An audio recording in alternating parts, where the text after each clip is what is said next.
Dari putusan yang ada bisa kita baca bersama. Sebagai tadi mana Ali singgung soal scientific crime investigation. Di pada 3 perkara nomor 16, 3 dan 4 tidak ada bukti sidik jari, tidak ada bukti DNA, tidak ada bukti CCTV, tidak ada hasil lab, tidak ada hasil handphone atau percakapan, tidak ada juga foto. Dengan banyaknya yang kosong dari scientific investigasi ini, scientific crime investigation ini, kalau dalam posisi ahli sebagai penyidik, apakah perkara dengan perkara pembunuhan atau pemerkosaan yang tidak didukung oleh scientific crime investigation bisa naik ke tingkat penyidikan?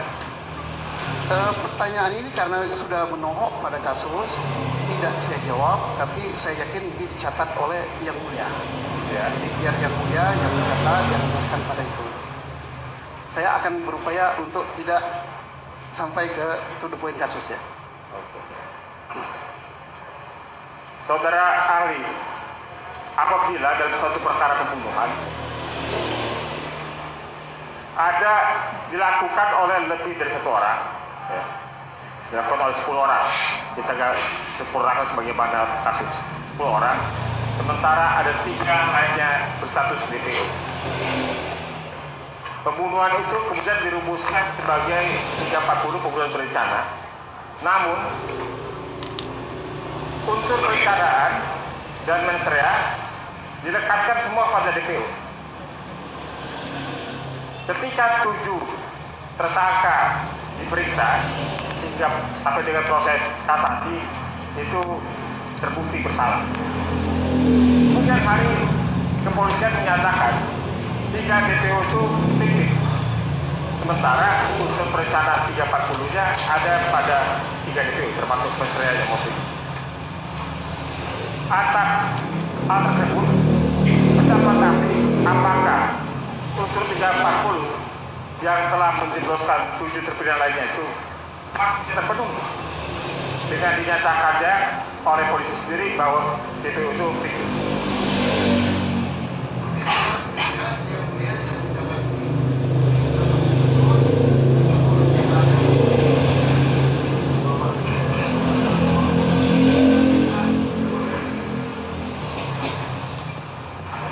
Tapi tidak langsung kepada kasus ya. Tidak disebut, tidak disebut. Tidak ada, saya tidak menyebut nama. Contoh kasus, jadi saya tidak menyebut nama. saya lebih general lagi ya. Pembunuhan itu, kalau pembunuhan berencana kan ada peran masing-masing. Peran masing-masing itu A sebagai ini, B sebagai ini, kemudian untuk menentukan berat ringannya hukuman. Nah sekarang kalau pelaku utama justru otak daripada pelaku itu justru dia ada atau nah yang lainnya bagaimana gitu kan, yang utama saja fiktif, yang merencanakan yang fiktif gitu ya, ini pelaku lainnya yang fiktif juga gitu, tapi bukan kasus ini ya.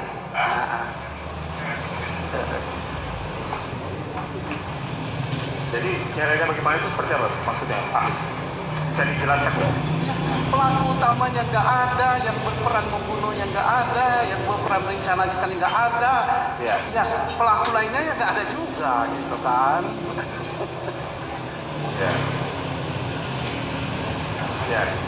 Saya tambahkan lagi, apabila di satu kasus itu yang sudah dinyatakan terbukti dengan keterangan saksi-saksi sudah dihadirkan dalam persidangan yang memberatkan para tersangka sehingga mereka menjadi terpidana. Kemudian para saksi diantaranya itu mencabut keterangannya dan menyampaikan keterangan yang dulu diberikan ketika persidangan yang membuat para pelaku dipidana adalah keterangan palsu. Apakah dengan hal ini peristiwa yang dinyatakan sebagai peristiwa pidana itu masih dapat dipertanggungjawabkan atau mempunyai nilai akseptabilitas di konteks penyelidikan dan proses peradilan?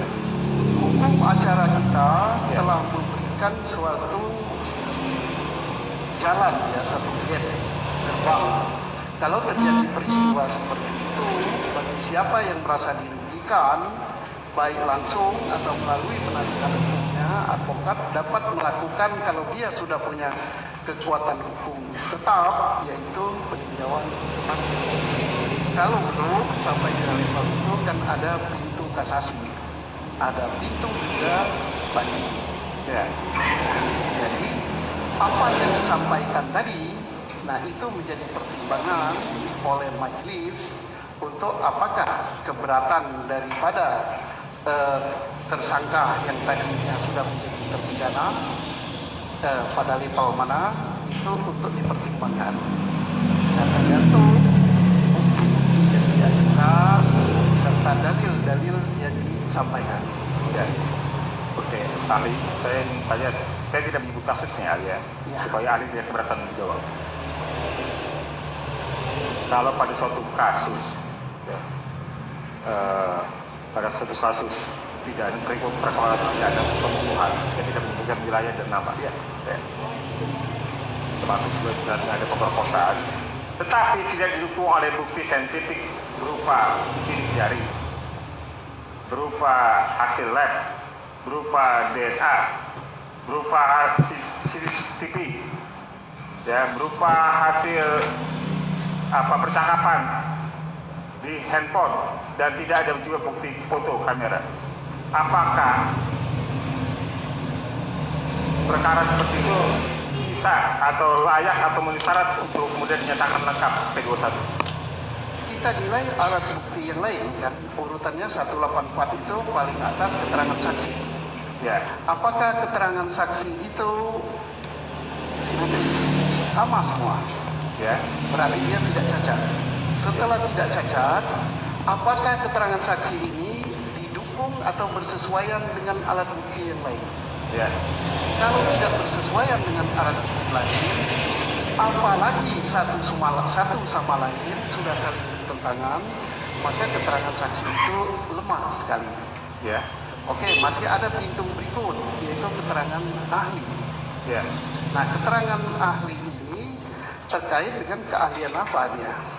Misalnya, dia ahli di bidang fisika forensik yang akan melihat bulat itu alur senjata. Dia menyatakan bahwa peluru ini berasal dari senjata ini. Maka itu bisa dengan keterangan ahli. Keterangan ahli tidak cukup dengan itu, dengan dia ngomong saja, tapi harus didukung dengan keterangan yang lain, dengan surat. Apakah keterangan yang lain lagi? Dengan keterangan terdakwa. Tapi kalau keterangan terdakwa sudah tidak ada atau dia tidak mengakui, keterangan ahli tidak ada, surat tidak ada, yang ada hanya keterangan saksi. Keterangan saksi pun sudah tidak simetris, tidak didukung alat bukti yang lain, yaitu lemah.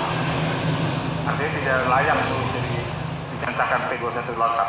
Layak apa tidaknya yang menilai beliau-beliau ini.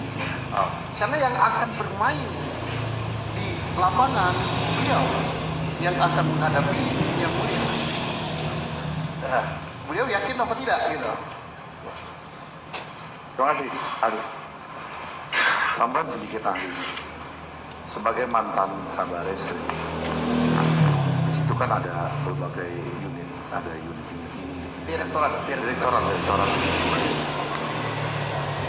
Kita tahu bahwa kasus pembunuhan itu misalkan ditangani oleh Reskrim lalu di unit lain ada kejadian, dia katakanlah unitnya narkoba, lalu dia membawa yang diduga adalah pelaku, diinterogasi, lalu dipukuli, disiksa, kemudian setelah disuruh mengaku, dia kemudian membuat LP.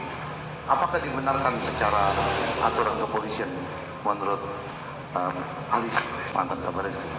Tadi sudah saya jelaskan bahwa tidak semua polisi berwenang menangkap. Tadi sudah saya ceritakan bahwa untuk melakukan suatu perbuatan itu sudah ada aturannya, dan hukumnya mulai dari hukum acara sampai dengan peraturan Kapolri. Saya kira sudah.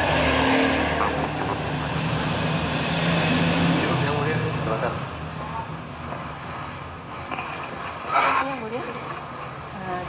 Selamat siang Pak, selamat sore, terima kasih sudah hadir. Saya akan bertanya Pak terkait pendidikan ya Pak ya. Yang ingin saya tanyakan, yang menjadi penyidik ketika menerima pelaporan ya Pak ya, laporan dari masyarakat, yang menjadi acuan menerima laporan itu apakah boleh semua warga masyarakat ya, tanpa melihat apakah misalnya seperti saya misalnya sebagai jaksa, kemudian saya mengetahui ada suatu tindak pidana, saya melaporkan kepada polisi, sudah Pak ya. Nah, apakah diperbolehkan? Semua orang boleh melapor, ya. Kalau mengadu tidak semua orang, karena delik aduan kan ada aturannya. Baik. Tapi kalau melapor itu siapapun Boleh melapor ya Pak ya. Baik. Kemudian ketika kita melakukan pelaporan, kita melaporkan suatu peristiwa kepada polisian, gitu kan? Apa saja persyaratan yang harus kita bawa? Apakah berikut alat bukti langsung kita bawa, gitu kan? Karena kan sepengetahuan saya, ketika kita melaporkan sesuatu itu di sana itu ada pasal apa yang dikenakan, kemudian siapa saja yang menjadi saksi, siapa pelapor, begitu kan Pak? Nah, persyaratan apa Pak yang harus dibawa untuk melengkapi pelaporan dari kami, misalnya pelaporan dari masyarakat misalnya? sesuai dengan kapasitas masyarakat. Kalau dia misalnya ada suatu kecelakaan atau ada suatu pembunuhan atau ada suatu penganiayaan, dia kan terbatas sekali alat bukti atau pengetahuannya. Dia hanya melaporkan, Pak, telah terjadi orang ditusuk di pasar. Nama yang ditusuk saya tidak tahu. Nama yang ditusuk saya tidak tahu. Tapi kelihatannya tubuhnya tinggi, di tangan kanannya ada tato, nusuknya itu pakai belati, rambutnya keriting. Kalau polisi nanya, apa bukti yang Anda punya lain lagi? Ya itu aja Pak yang saya tahu. Tidak masalah. Tidak masalah.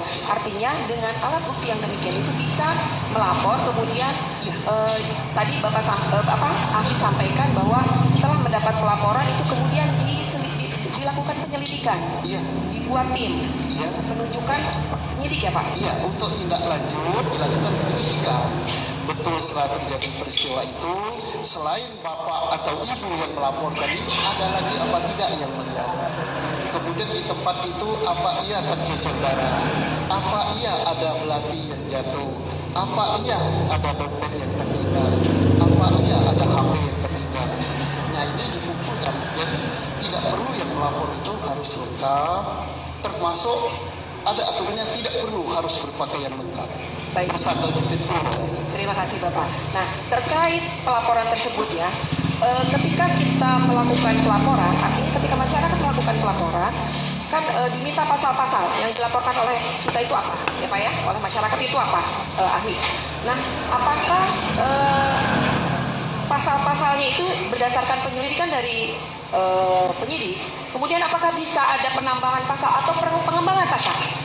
Pasal itu yang melapor itu kan misalnya ada orang jualan di pasar ya, boro-boro dia tahu pasal, jenis kejahatannya pun dia nggak tahu. Baik. Jadi pasal itu tidak dimasukkan seketika itu. Jadi dia melihat ada orang apa namanya tadi nempel orang atau ada orang nusuk orang. Apakah itu penganiayaan, apakah itu pembunuhan atau percobaan pembunuhan, ya hasil pengembangan dari polisi. Setelah itu pun masih bisa berkembang kan. Polisi kan koordinasi sama yang akan bermain di pengadilan dengan jaksa penuntut yang sudah ditunjuk. Benar nggak yang sudah menentukan pasal ini dengan ini, kan masih bisa berkembang. Baik, artinya kan dari hasil penyelidikan yang dilakukan oleh penyidik, kemudian bisa timbul pasal-pasal baru atau pasal-pasal lain. Nah, kemudian yang ingin saya tanyakan, prosedur untuk bahwa itu penyidik melakukan melakukan penyidikan di tingkat kepenyidikan, kan ada yang namanya SPDP. Kemudian selanjutnya dikirim kepada kami. Nah, yang saya ingin ketahui Pak, untuk menuju kepada SPDP yang dikirim kepada kejaksaan, nah prosedural untuk maju ke sana itu apakah dilalui gelar perkara atau misalnya untuk menetapkan suatu tersangka itu apakah dilakukan gelar perkara? Izin bisa menjelaskan? Harus, karena penyidik ini kan pikiran satu orang. kalau penyidik langsung melaporkan itu nanti kepala unitnya, kasatnya nggak ngerti aja. Ya harus gelar perkara, tapi gelarnya sampai pada level apa tergantung perkaranya. Oh, tergantung kepada Kalau perkaranya biasa-biasa mungkin cukup sampai di Polres itu mungkin kasat dipimpin oleh Wakapolres. Kalau dia sudah perkaranya besar sekali, mungkin dari Polda turun, Wasdik Polda turun. Tergantung. Baik, terima kasih. Kemudian sini ahli, apa prosedur ketika di daerah, misalnya di suatu daerah ada suatu tindak pidana? Karena kami ada menangani beberapa perkara itu, ada pelimpahan dari Polres kepada Polda Jawa Barat. Nah, apa prosedur pelimpahan dari Polres kepada Polda Jawa Barat? Nah, apa yang menjadi tolak ukurnya, kemudian apa yang menjadi persyaratannya, terus mengapa harus ditarik oleh Polda Jawa Barat? Apakah ada kriteria tertentu? Mohon dijelaskan. Oke, jadi peralihan perkara ya gimana? Baik, ya. Bisa dari Polres dialihkan ke Polda, bisa juga dari Polda diturunkan ke Polres, sama mungkin. Nah, pertama tergantung perkaranya. Maksud tergantung perkaranya, kalau perkara itu misalnya di suatu kabupaten atau di satu kota tidak terlalu besar, itu akan menimbulkan kegaduhan, itu bisa saja Polda menariknya. Atau satuan setempat, Polresnya bisa melimpahkan ke Polda dengan berbagai alasan. Nanti pelimpahannya pengadilan yang menyidangkan tergantung lokus delikti daripada perkara itu. Baik, kalaupun misalnya Pak, apakah ada perkara dari daerah ditarik ke Polda Jawa Barat terkait kompetensi wilayah mengadili? Karena Polda Jawa Barat menangani perkara Provinsi Jawa Barat. Artinya seperti itu ya Pak. Nah, apakah untuk penanganan perkara yang satu tempus dan lokusnya ada di beberapa tempat, kemudian ditarik ke Polda Jawa Barat, apakah itu banyak Pak ditangani sepanjang Bapak? Ada beberapa, misalnya yang menyangkut wilayah antara Jogja dengan Semarang, di Klaten. Klaten itu dekat sekali dengan Jogja, dekat sekali dengan Jawa Tengah. Bisa itu ditarik ke markas besar, satuan lebih tingginya. Atau antara dua Polres yang berdekatan ditarik ke Polda, bisa. Tetapi penyelesaian kasus itu kemana tergantung TKP-nya. Diserahkan artinya ke kejaksaan, mana dari kejaksaan itu tentunya diarahkan ke pengadilannya adalah sesuai dengan lokus delikti daripada perkara itu. Artinya beberapa wilayah kabupaten juga, kalau tempus lokusnya di beberapa wilayah kabupaten, artinya bisa ditarik ke Polda Jawa Barat. Nah, kemudian yang ingin saya tanyakan lagi terkait perkara laka-lantas Pak Izin. Sepengetahuan saksi, ketika menangani